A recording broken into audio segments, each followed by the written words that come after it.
A lot of this isn't going to make sense to you, and I'm sorry about that. I'm just going to start at the beginning, with the house.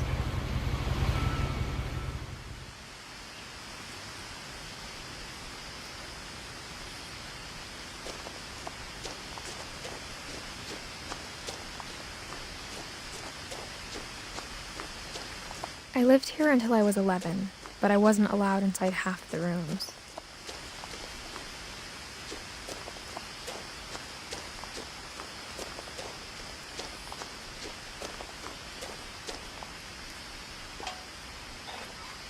Inside the mailbox were bills from 7 years ago, marked urgent, open immediately.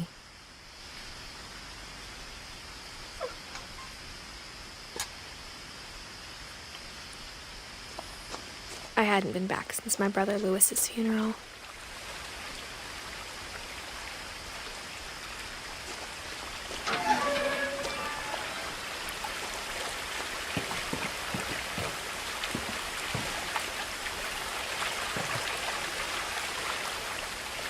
In her will, my mother left me a key, but didn't tell me what it unlocked.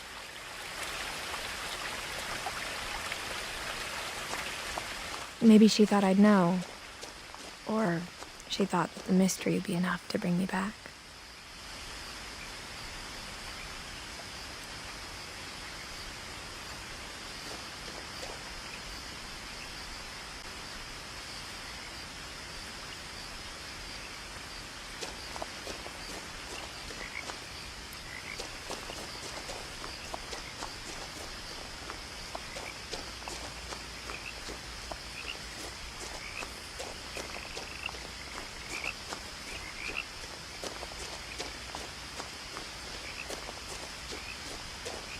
No one had driven this way in a long time, but I saw a few hoof prints.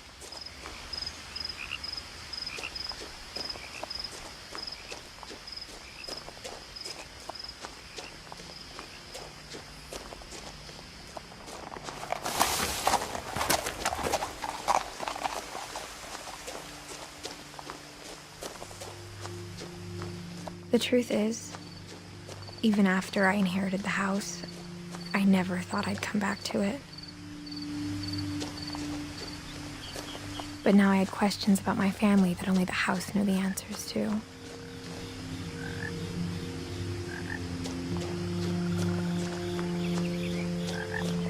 The house was exactly like I remembered it, the way I'd been dreaming about it.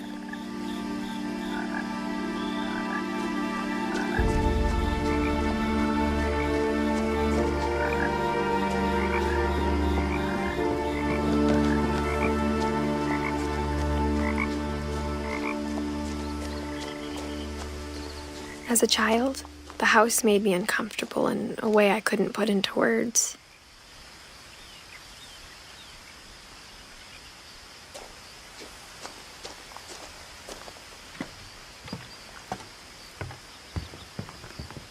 Now, as a 17-year-old, I knew exactly what those words were. I was afraid of the house.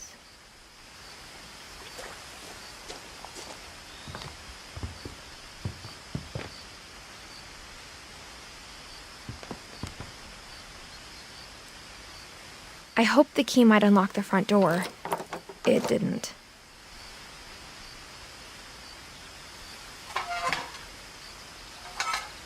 Looking in, I felt like the house itself had been waiting for me.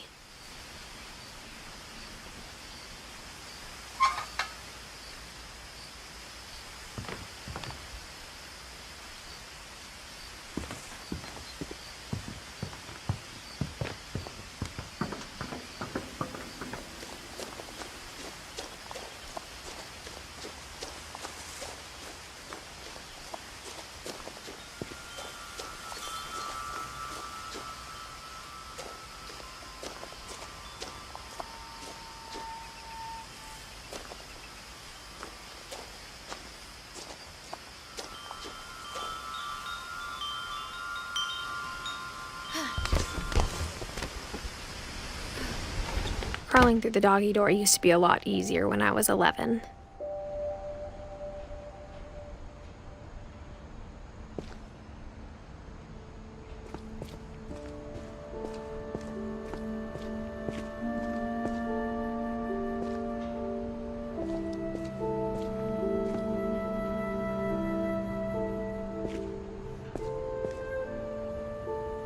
power had been turned off the night we left.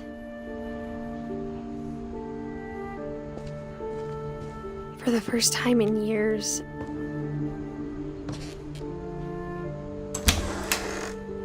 I felt like I was home.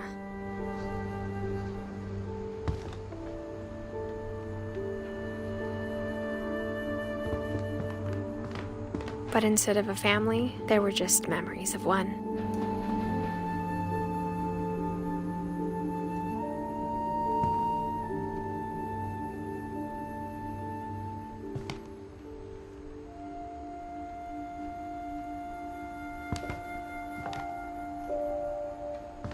Like how after Louis started working at the cannery, we all got sick of eating salmon. Except our cat, Molly.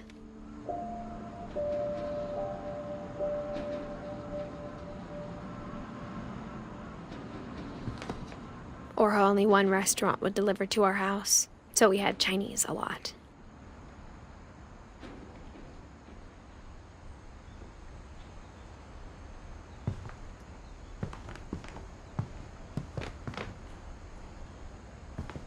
Nothing in the house looked abnormal. There was just too much of it, like a smile with too many teeth.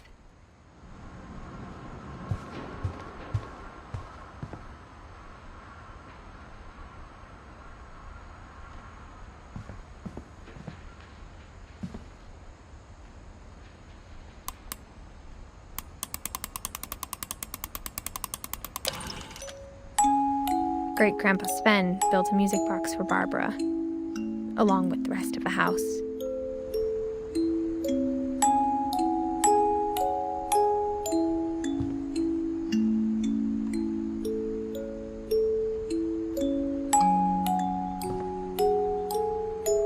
Mom always told me to stay out of the basement, so I wasn't too surprised when the key didn't fit.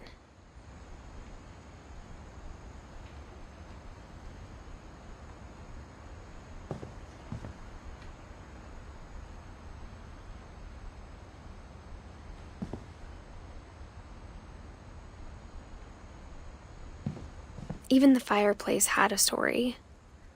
Edie told me the bricks came from the original house, after it sank.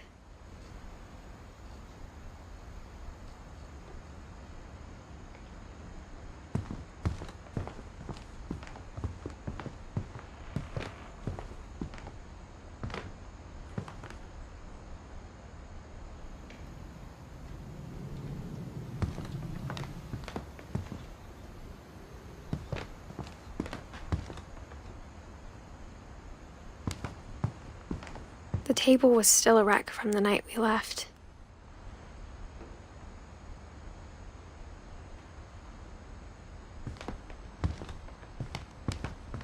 It was like a bomb had gone off, killing everyone but sparing the furniture.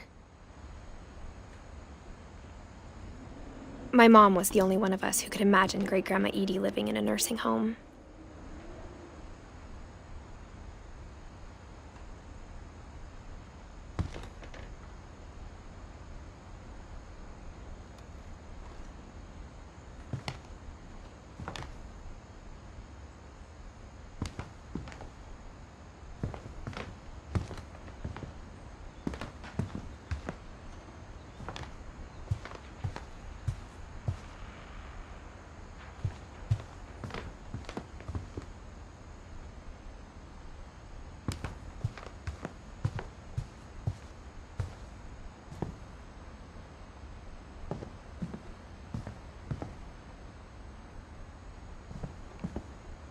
My mom wasn't much of an optimist, but she never stopped believing that my brother Milton was alive.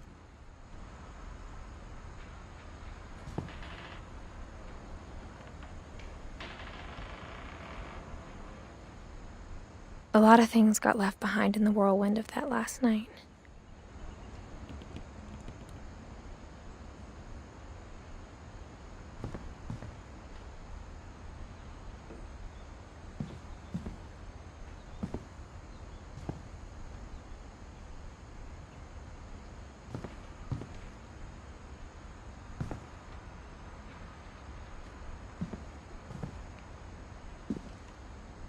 After Milton disappeared, Mom sealed up all the bedrooms. Then Edie retaliated and drilled peepholes.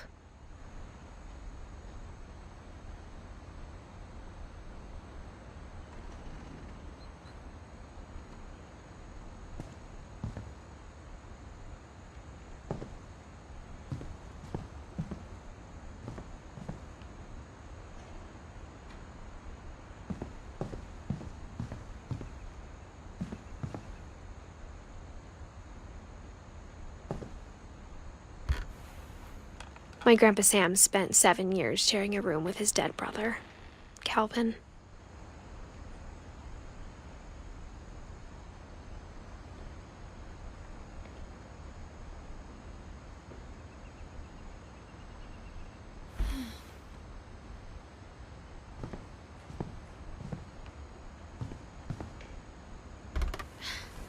As a kid, I just assumed every house had peepholes and sealed rooms you weren't allowed inside of.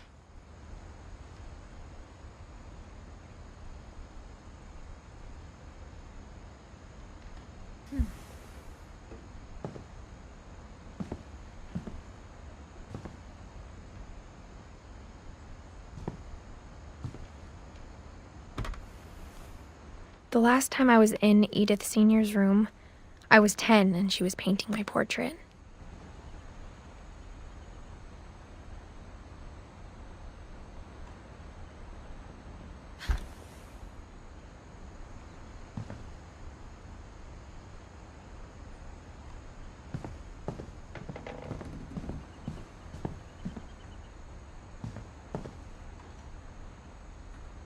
Whenever people ask me about my family, the first thing they always want to know about is Barbara.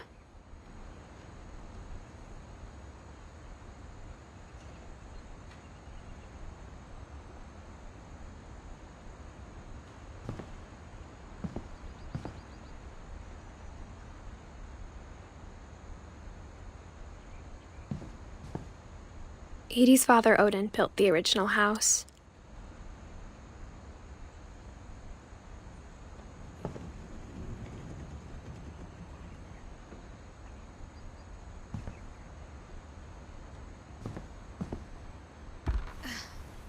Barbara was a child star for 2 years, until America grew out of it.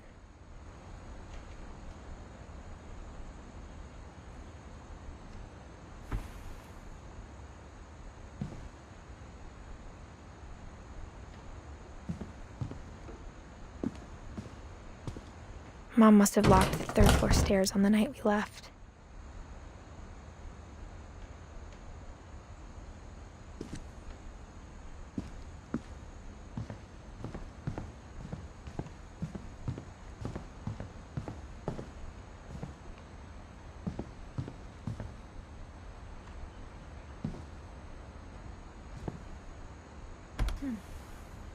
Molly always seemed like a girl I could imagine being friends with, if she hadn't died in 1947.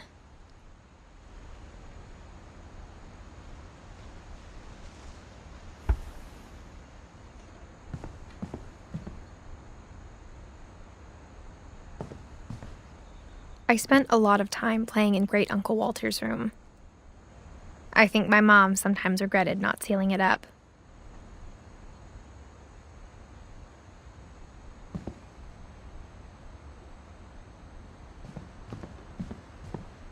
Lewis told me there were secret passages, but I never believed him.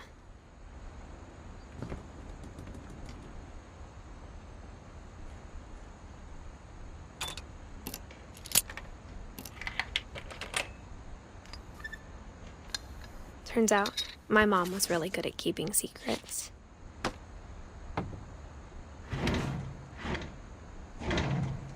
Now it was time to find out what my mom had been afraid of.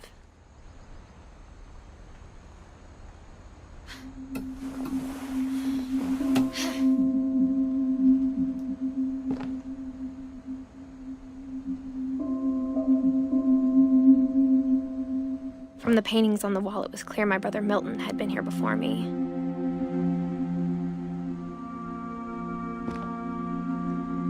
Reading this, maybe it sounds like I had a plan. But I had no idea what was behind that door.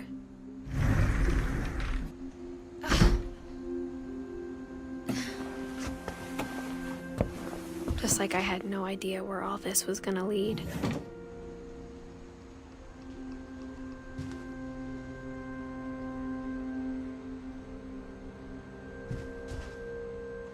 I grew up looking at Molly's room through the peephole. Molly's gerbil had a tiny bedroom with its own even tinier gerbil cage.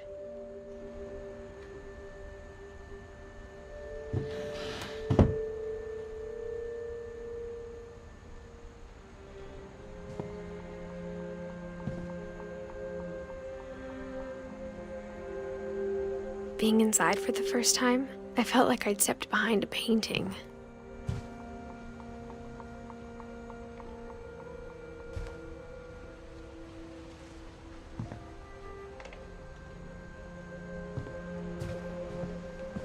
I got the sense Edie had spent a lot of time here, before my mom sealed the doors.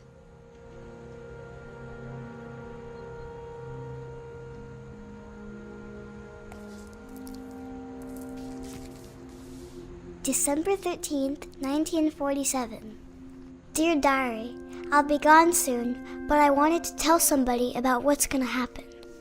It started when Mom sent me to bed without dinner.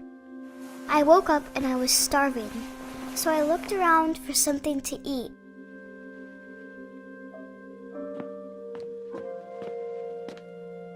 The gerbil food was dry, but I didn't mind it.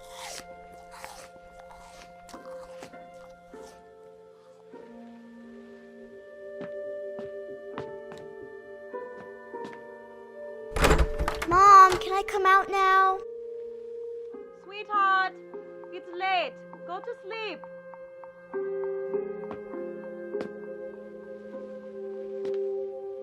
My Halloween candy was all gone.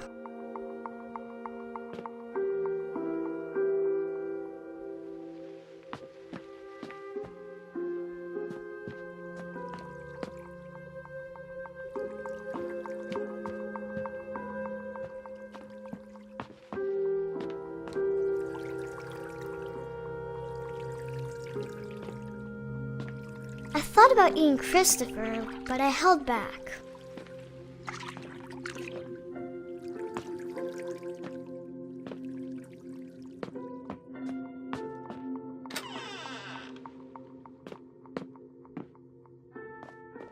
I kept eating and eating.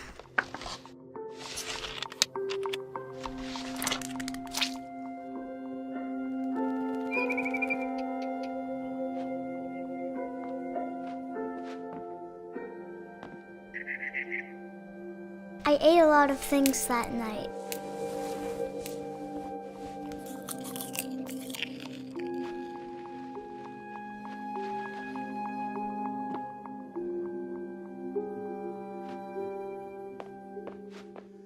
Then I heard chirping outside my window.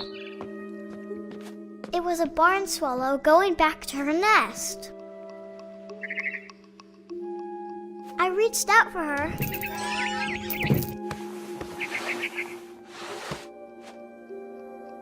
And suddenly,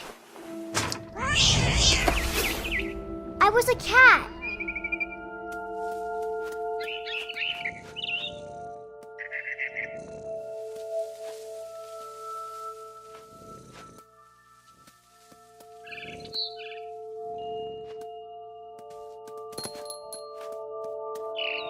I tried to be quiet, but the bird was really scared.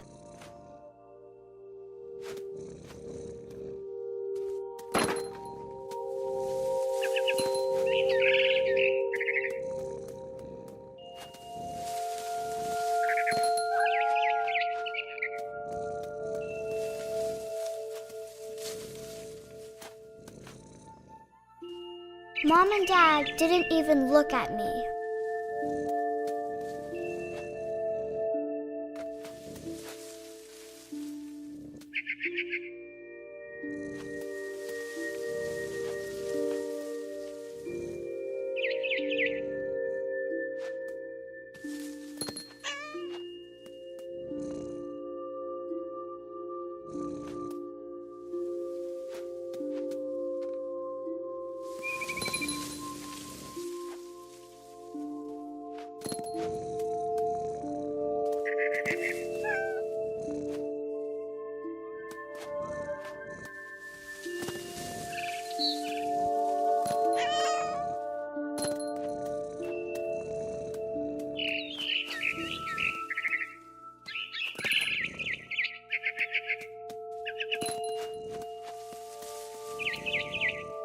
I jumped and I almost got her.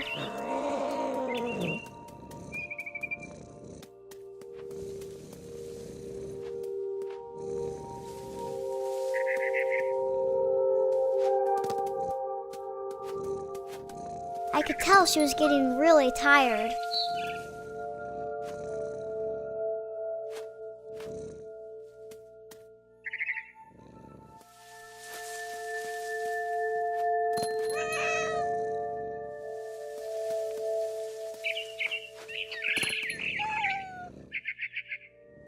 Now I was up in the big tree. I promised Dad I wouldn't climb it anymore. All I cared about was eating that mama bird.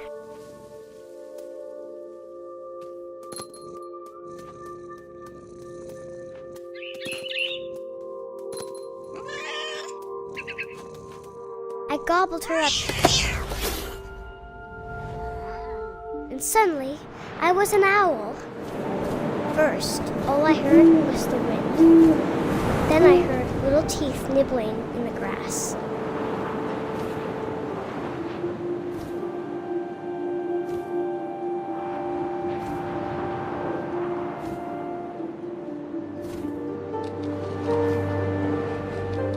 Rabbits.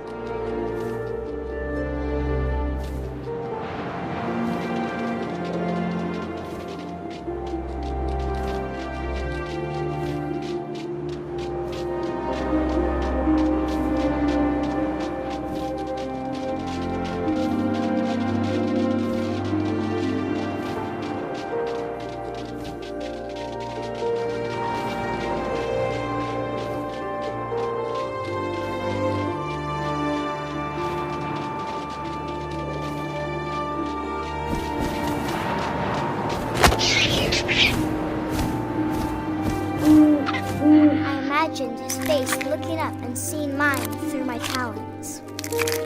I swallowed him up, and I didn't chew one bit. Then I flew off to find something bigger.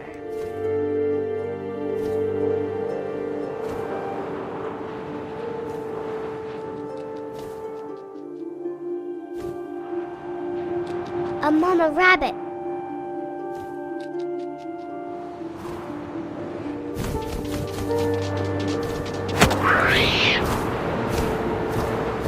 She was almost too big to carry. I started choking, but I couldn't stop eating. And suddenly, I was a shark.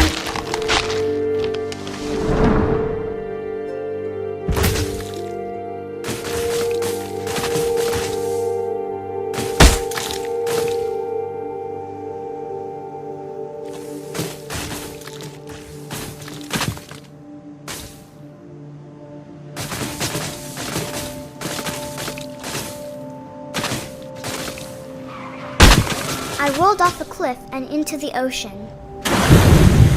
Now, I was hungrier than ever.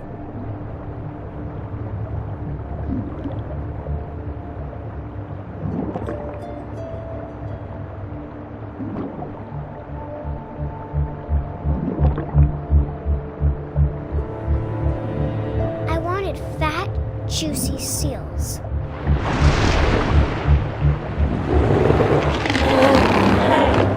I tore off her flipper, and it tasted really good.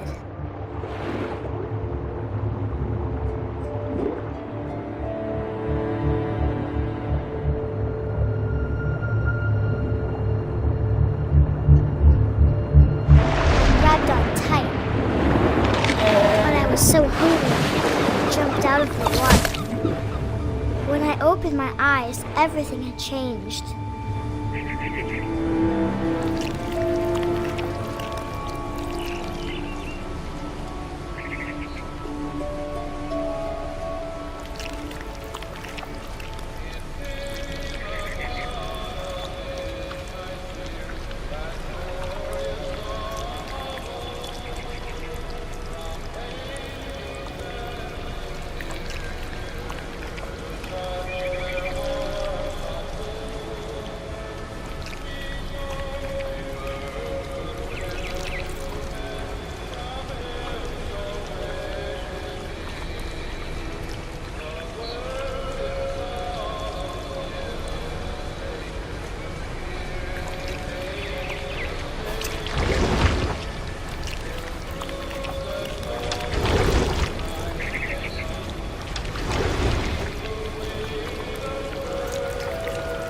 was a monster, and I smelled people everywhere.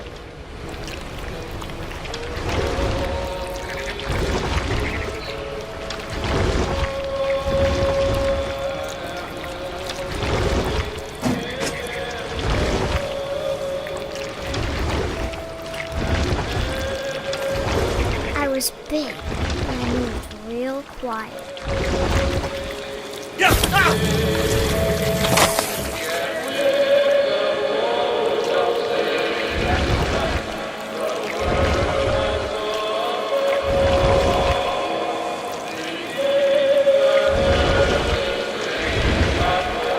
I wanted to stop, but also I didn't.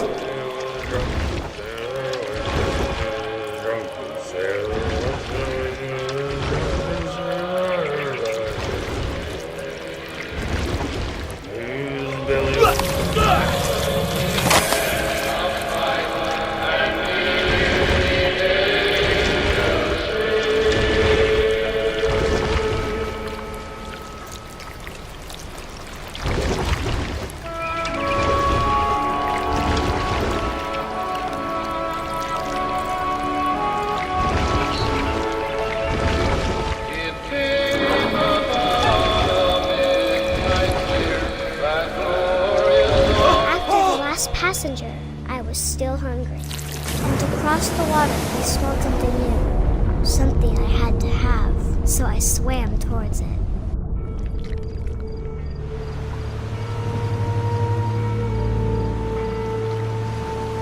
I slithered onto the sand, and the good smell went into an old pipe.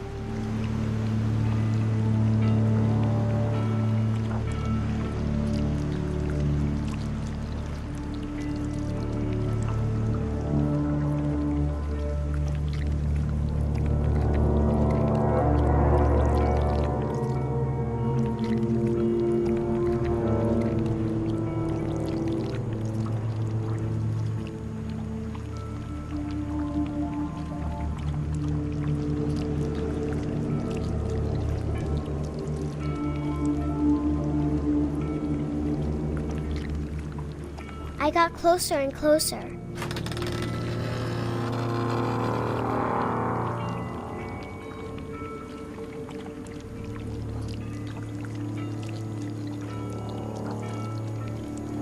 All of my stomach started growling.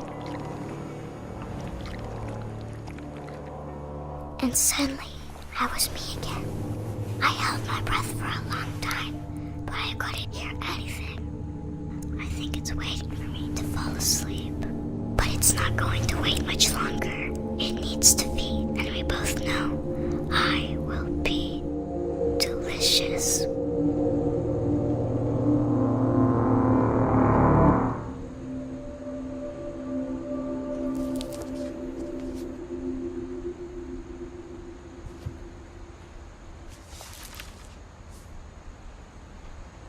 I'm not sure if I believed all of that, but I'm sure Edie would have.